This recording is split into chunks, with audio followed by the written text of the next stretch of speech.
کیا اذان سے پہلے بلند آواز میں درود پڑھنا بدعت ہے؟ وہ بھی مانتے ہیں کہ یہ ہمیشہ نہیں تھا، ہم نے ابھی کیا، بدعت تو مانتے ہیں وہ۔ تو اس کا علاج کیا ہے؟ فتویٰ میں دے دوں گا، کیا فائدہ ہو جائے گا؟ کچھ بھی نہیں ہوگا۔ آخر وہ بھی یہ تو نہیں کہتے کہ ہمیشہ سے تھی اذان کے اندر، یہ صحابہ کے دور میں ہوتی تھی، یہ اذان اس طرح پڑھی جاتی تھی۔ اگر تو مجھے اندیشہ ہے کہ میرے اوپر فتوے لگنے شروع ہو جائیں گے۔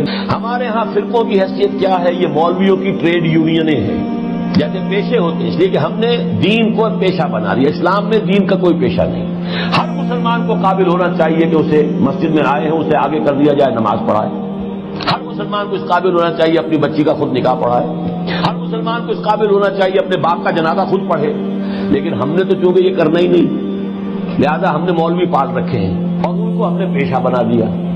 اب ہر ایک نے اپنا ٹریڈ یونین کا ٹریڈ نشان بنا رکھا، ٹریڈ مارک، ہم فلاں ہیں، ہم فلاں ہیں، ہم فلاں ہیں۔ یہ سارے دھندے جو ہیں ان کی جڑ کٹے گی کس سے؟ عربی سیکھو، پڑھے لکھے لوگ اسے لازم کریں اپنے اوپر کہ خود عربی سیکھیں، دین کا کم سے کم اتنا علم حاصل کر لیں۔ ہر پڑھا لکھا آدمی اس قابل ہونا چاہیے کہ نماز پڑھائے، کیوں نہ کرے؟ تاکہ یہ جو ہمارے یہاں ایک سول سروس بن گئی ہے اس کو ہم ختم کریں۔ یہ ہوگا اس کا اصل حل۔ اور فتویٰ میں لگا دوں کہ یہ جائز ہے یا ناجائز ہے یا بدعت ہے یا سنت، اس سے کچھ حاصل نہیں ہوگا۔